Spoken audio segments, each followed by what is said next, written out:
What's happening, YouTube? Spencer Mandel with Me Mount Media here, and today we're going to be talking about the Fuji Xt3 on the DJI Ronin S. Let's jump in.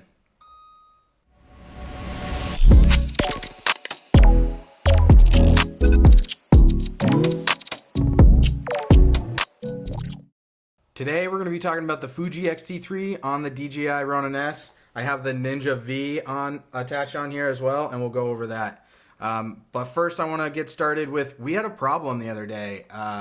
We've had this Ronin S for quite some time now, and we've been waiting for Fuji to do the upgrade and make these compatible so we can use the start and stop, and we can use the manual focus on here. And we couldn't figure it out. We did all the updates and we did this and that. I eventually did some troubleshooting, watched a bunch of other YouTube videos, and solve the problem. So that's why I wanted to make this video today. So let's jump right in. First of all, let's just go over the setup. Let's go over the kit here.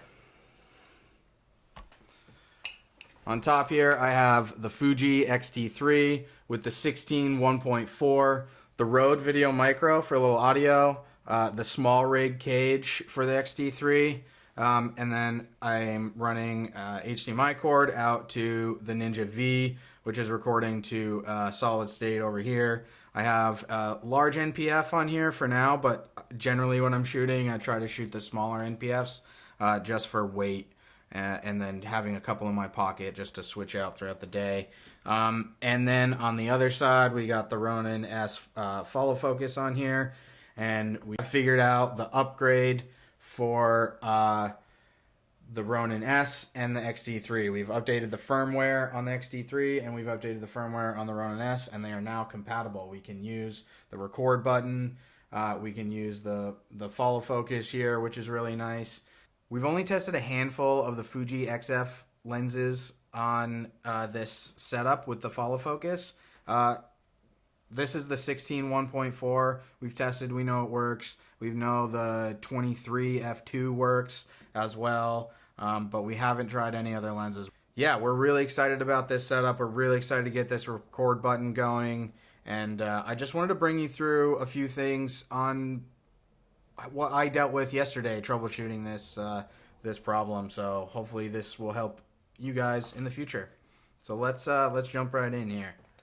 The first thing you got to do to make these two compatible, the Fuji Xt3 and the DJI Ronin S, is make sure both of them are updated. Ironically, Fuji just released today, the day we're filming this, March 26th. They just released a new firmware update, version 3.21. So make sure you grab that. And then the other thing is the DJI Pro Assistant app. You got to make sure that you get it from their website.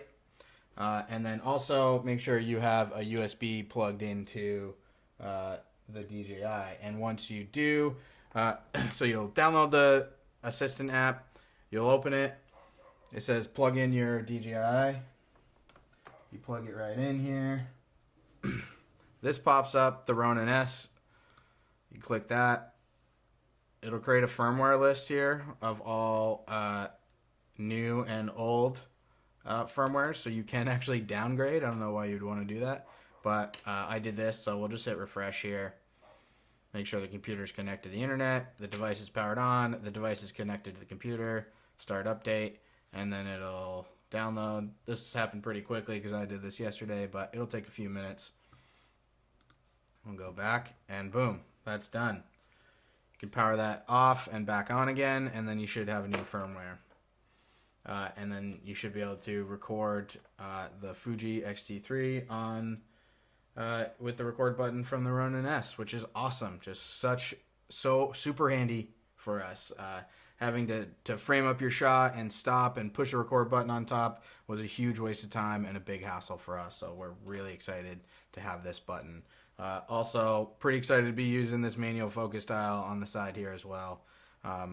Still probably going to be shooting a lot of autofocus because the Fuji Xt3 has some really great autofocus right now, and they're still releasing updates apparently, so excited to get into that. And then the other thing that I really missed the other day, I did all these firmware updates, but there was a setting in my camera that I needed to change. So let's jump right into that, and I'll show you what I did yesterday.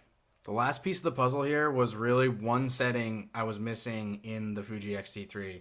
So I'm doing a little screen recording on the Ninja here, and let's jump in. So if you go down to your setup, the little blue wrench down there, go into that menu, go down to connection settings, and then you're gonna go to connection mode.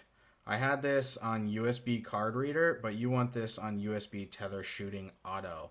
This is gonna allow the USB-C into the Ronin S to then record on the DJI Ronin. This was, like I said before, the last piece of the puzzle. I had updated both. Paul actually did like a month ago and still couldn't figure out how to do that. We tried connection modes, but it still just wasn't working for whatever reason. So we've since updated the Xt3, we've updated the Ronin, and have this one setting changed, and now we can use that record button and we can use that follow focus. So we're really excited. All right, YouTube, well, that's going to wrap it up for me. I hope you found this video helpful. If you did, like and subscribe. If you have any questions, leave a comment below. We'd love to see your guys' rigs and what you build. And if you want to check out some B-roll from this rig, check out our latest video on Paul switching to the Fuji system for wedding photography. And we will see you guys next time. How you doing, YouTube? Oh, man. All right, so the first thing you got to do, you got to make sure both are, that's what I need. That we, oh, man, that was garbage. I'm going to redo that. Garbage, I'm so bad. I'm doing a little screen recording here on Ninja, so we'll, yeah, it was